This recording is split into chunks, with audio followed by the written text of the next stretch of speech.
So, Maddie, I wondered if you could begin by telling us what research question led you to look for indigenous agriculture in Michigan's Upper Peninsula, not a place often associated with farming. So I had been working at a site since 2016 called Middle Grant Creek in Illinois. And that's a really cool site. What is there? The site's composed of this collection of storage pits. And so for your listeners who are not familiar with storage pits, what they are just big holes in the ground where people would store food. And these pits were, the site is located on former arsenal, World War II arsenal. And so everything else that would have been associated with this site is long gone. So houses, things like that, long gone. This is very typical of Midwestern archaeology, that all we have left are these storage pits.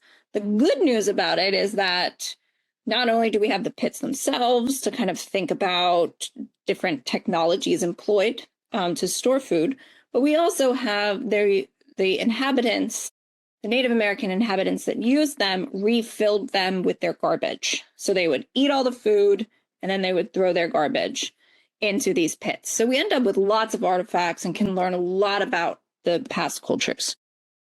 What's really interesting about the pits at Middle Grant Creek is that they are gigantic. The site dates to 1600. That time period is during one of the coldest periods of what's called the Little Ice Age.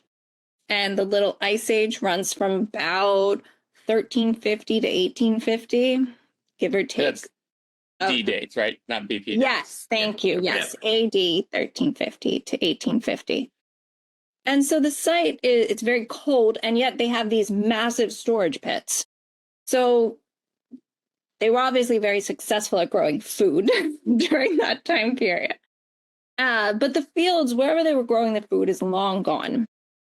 So it got me looking for, okay, well, what do we know about past indigenous agriculture in the Midwest